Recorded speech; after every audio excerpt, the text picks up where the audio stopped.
হাসিমারায় রাফালের ডেরা, INS Chennai থেকে INS Vikramaditya, এই সবই আপনারা স্ট্রিট কাটে দেখেছেন। এবার স্ট্রিট কাটে আরো একটা ঐতিহাসিক মুহূর্ত, ঐতিহাসিক প্রতিবেদন। ভারত পাক সীমান্তে, সেখান থেকে জাস্ট ঢিল ছোড়া দূরত্বে রাজৌরি সেক্টর। সবকটি সেক্টরের মধ্যে সবচেয়ে গুরুত্বপূর্ণ, সবচেয়ে উত্তেজনাপ্রবণ। রাজৌরিতে সেনার প্রস্তুতি দেখল টিভি9। সঙ্গে কে? খোদ সেনা প্রধান মনোজ পান্ডে।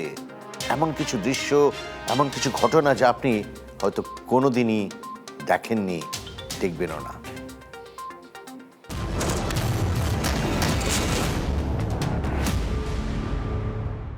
आज हमारे साथ होंगे खुद चीफ ऑफ आर्मी स्टाफ यानी जनरल मनोज पांडे, जो आज हमारे साथ इस पूरे शो के अंदर या इस खास पेशकश में हमारे साथ होंगे और हमारी कोशिश होगी रूबरू कराना आपको उन सभी पहलुओं से जो आप तक आपने नहीं देखे होंगे।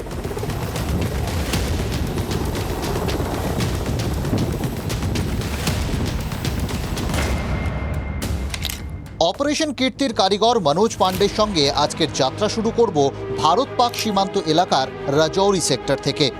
রাজৌরি দুর্গম পাহাড় জঙ্গলে ঘেরা একটা অঞ্চল, যা কৌশলগত দিক থেকে খুব গুরুত্বপূর্ণ। এই অঞ্চল থেকেই পাকিস্তানের ভাড়াটে সন্ত্রাসবাদীরা সীমানা টপকে ভারতে ঢোকার চেষ্টা করে।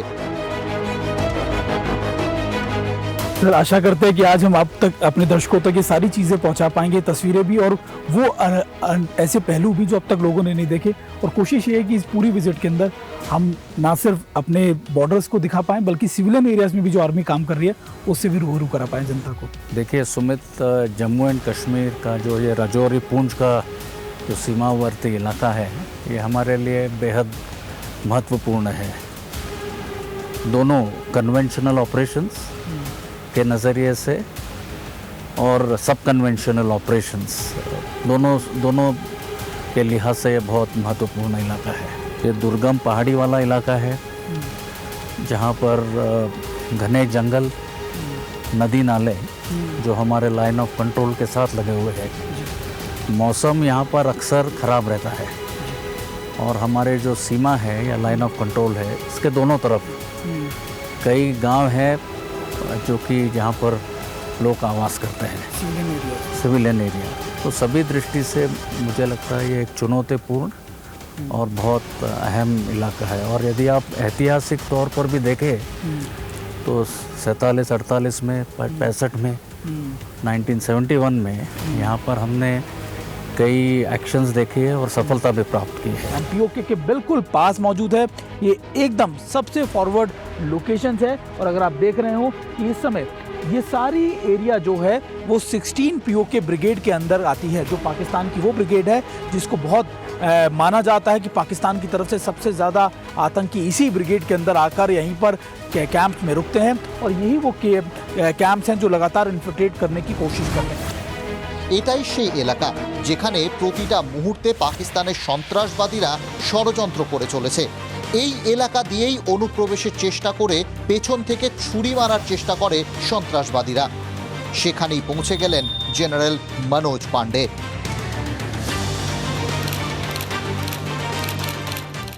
পাক সীমান্তে সবকটি সেক্টরের মধ্যে সবচেয়ে উত্তেজনাপ্রবণ এই রাজৌরি।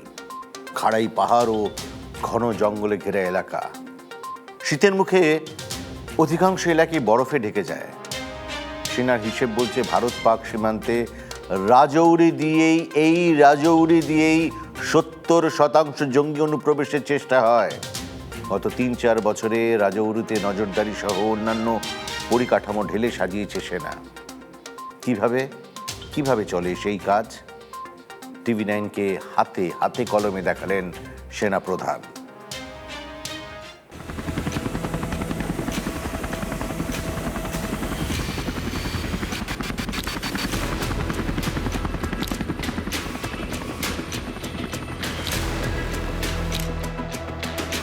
শত্রু দেশের বিরুদ্ধে রক্ষা কবচের প্রথম ধাপটা শুরু হয় এই অঞ্চল থেকেই। প্রথমেই জওয়ানদের সঙ্গে দেখা করে তাদের সঙ্গে কথা বললেন চিফ অফ আর্মি স্টাফ। তারপর জেনারেল মনোজ পান্ডেকে সার্ভেলেন্স রুমে সীমান্ত এলাকার বর্তমান পরিস্থিতি সম্পর্কে সমস্ত তথ্য দেন জওয়ানরা।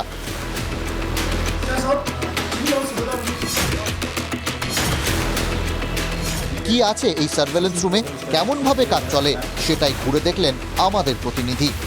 बॉर्डर एरियाज में पिछले काफ़ी लंबे समय से एलओसी पर भले ही कोई सीज पर वॉलेशन ना हुआ हो, लेकिन लगातार आतंकी घुसपैठ करने की कोशिश करते रहते हैं।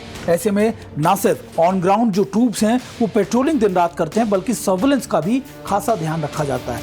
अभी अगर आप देखें तो सबसे पहले अगर आप देखें तो ये एक एआई सिस्टम है, यानी ये इंडियन आर्मी का खुद का बनाया हुआ एआई सिस्टम है, जो ना सिर्फ ये आइडेंटिफाई करता है कि आखिरकार कोई भी शख्स अगर इनके एआई रेडियस में आता है तो उसकी आइडेंटिफिकेशन, अगर कोई गाड़ी कैंप में आ रही है या फिर लोकेशन के पास आ रही है तो वो गाड़ी क्या सिविलियन है, क्या वो गाड़ी ऑथराइज है, क्या वो गाड़ी का नंबर पहले भी दिया जा चुका है, उसका वेरिफिकेशन हो चुका है।